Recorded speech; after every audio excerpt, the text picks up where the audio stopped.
Cristianismo esotérico. Por Jorge Enrique Gudiño. Existen muchos principios ocultos dentro de la historia del cristianismo. A ese conocimiento oculto lo llaman esoterismo. Generalmente, este conocimiento escondido es el relativo a la magia, la alquimia y astrología. Estas ciencias estaban dedicadas al dios Soter, el Salvador. Los primeros cristianos atribuyeron el título de Soter a Jesucristo. Incluso, uno de los primeros papas llevó este nombre, Sotero, en latín Soterius. Soter pasó a ser un título que se dio a varios gobernantes históricos. El cristianismo esotérico presenta las siguientes características. La interpretación simbólica de los textos bíblicos y las enseñanzas de Jesús se interpretan como alegorías que contienen verdades espirituales profundas, destinadas a guiar al individuo en su camino interior. El enfoque en la experiencia directa, donde se prioriza la experiencia personal de lo divino, a través de la meditación, la oración contemplativa y otros métodos de introspección. La iniciación y conocimiento oculto.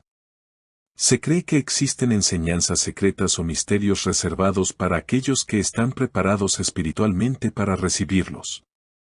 La unión con lo divino. El objetivo es la unión mística con Dios o Cristo, a menudo descrita como una transformación interna que lleva a la divinización del ser humano. Las influencias de otras tradiciones. El cristianismo esotérico a menudo incorpora elementos de otras tradiciones espirituales, como el gnosticismo, el hermetismo, la cábala y el neoplatonismo.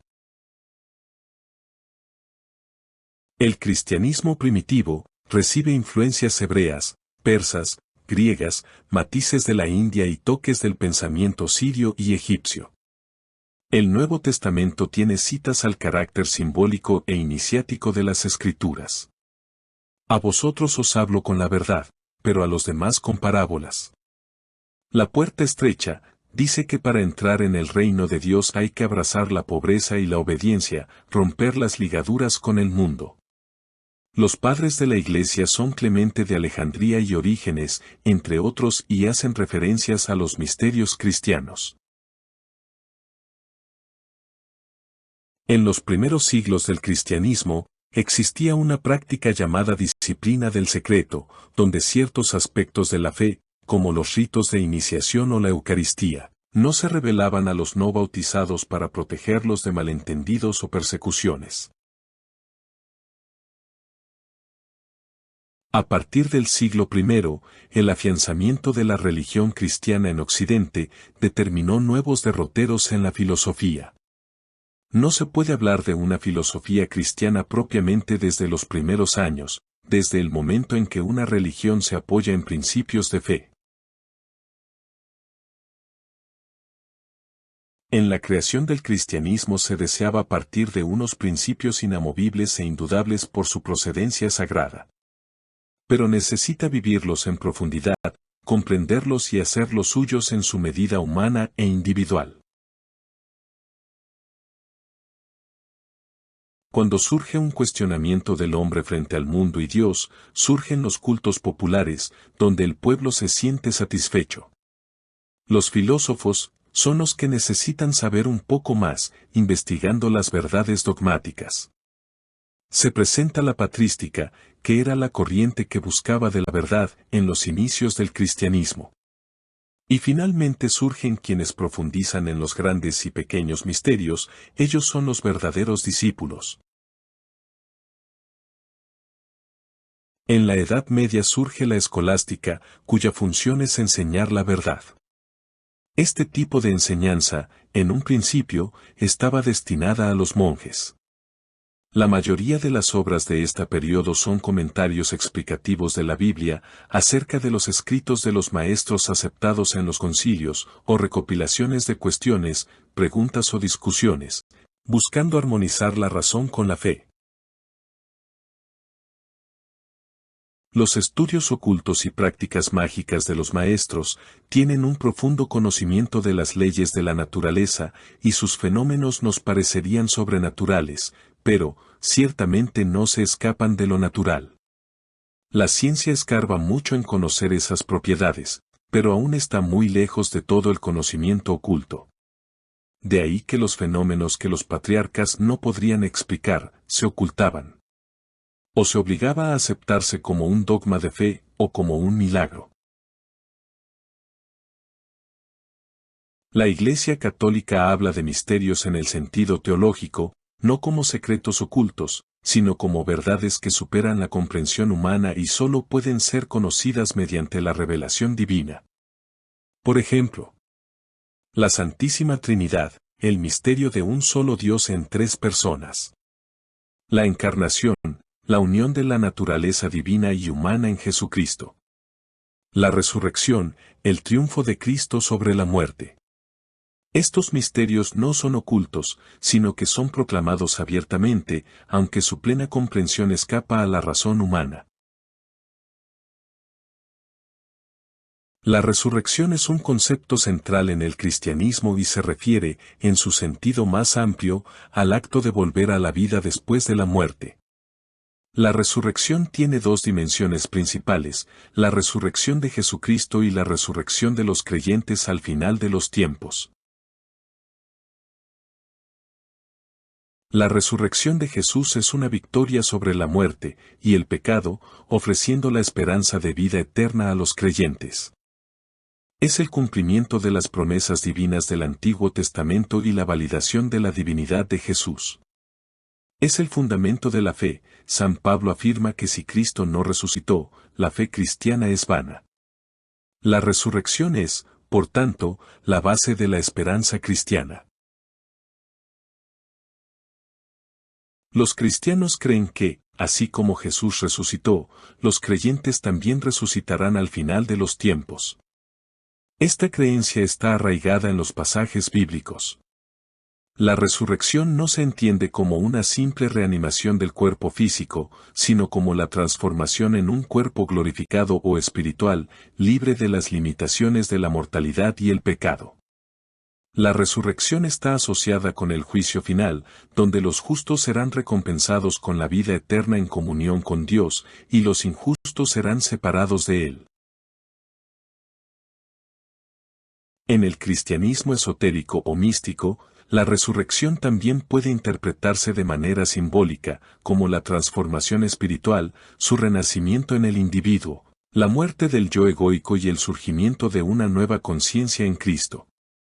Algunas corrientes ven la resurrección como un proceso interno de iluminación o unión mística con lo divino, más que como un evento físico o histórico. Una de las bases del cristianismo es la creencia que no existe la reencarnación. Para ellos existe una vida, en la cual se desarrolla nuestra única existencia en este mundo y al morir el ser pasaría a ser juzgado ante Dios, el cual decide acogerlo en junto a Dios o condenarlo. Para el cristiano, el mundo que alguna vez surgió de la nada, podría volver a desaparecer. De aquí que entren a jugar un papel tan importante conceptos tales como la misericordia divina, la gracia, la compasión, etc., que ayudarán a la permanencia del universo. Los evangelios contienen en alto grado símbolos y alegorías. Todo símbolo y alegoría tiene 7 llaves para poder interpretarse. Para conocer esas llaves, es necesario un camino discipular, solo así se podrá abrir la puerta de entrada a los misterios. Las llaves de los misterios son 10. La llave psicológica, deduciendo lo que la mente capta sobre el objeto analizado. La llave astronómica, ejerce su influencia según la posición, forma y tamaño relativa a los astros. La llave física y fisiológica, actúa analizando su apariencia en el plano material. La llave metafísica, actúa según su manifestación energética. Llave astrológica, sobre la influencia energética desde y hacia los astros. Llave geométrica, depende de sus medidas y proporciones. Llave mística, sobre su apariencia y enlace con los misterios. Llave simbólica, en su contenido e interpretación. Clave numérica, en su ordenamiento y clasificación. Para la religión, la verdad no es producto de un ascenso individual hacia ella, sino que viene revelada por una fuerza superior a la cual el hombre presta fe, sin cuestionarla. El gnosticismo es una de las corrientes más antiguas del cristianismo esotérico, que enfatiza el conocimiento, gnosis, como medio para alcanzar la salvación. El misticismo cristiano, figuras como San Juan de la Cruz, Santa Teresa de Ávila y Master Eckhart exploraron la unión mística con Dios. Los Rosacruces es una orden esotérica que combina elementos cristianos con enseñanzas herméticas y alquímicas. El cristianismo como religión propone un conjunto de creencias que no son producto de la investigación, sino de la revelación. El concepto de Dios, la idea del universo, la del hombre, su finalidad y su destino, son creencias y no el resultado de investigación alguna. A lo largo de la historia, han surgido mitos sobre supuestos secretos guardados por la Iglesia, como el Santo Grial, la copa usada por Jesús en la Última Cena, que ha sido objeto de leyendas y búsquedas. Los templarios, se dice que esta orden medieval guardaba secretos espirituales y materiales. El Priorato de Sion, una sociedad popularizada, que sugiere que la Iglesia oculta información sobre el linaje de Jesús. Estos temas son bastante especulativos sobre la historia teológica. Los archivos secretos del Vaticano, hoy llamados Archivos Apostólicos del Vaticano, contienen documentos históricos de la Iglesia y otros especializados sobre la creación del cosmos, los dioses y el hombre. Muchos de los textos no están disponibles ni para investigadores calificados. Dentro de la curia y otras instituciones eclesiásticas, existen grupos o redes de influencia que tienen un impacto en las decisiones y el manejo de la información. A falta de grupos de investigación mistérica, han surgido estructuras no formales que buscan el poder interno de la organización. Los grupos como el Opus Dei y los jesuitas son dos de las organizaciones más influyentes y conocidas dentro de la Iglesia Católica actual.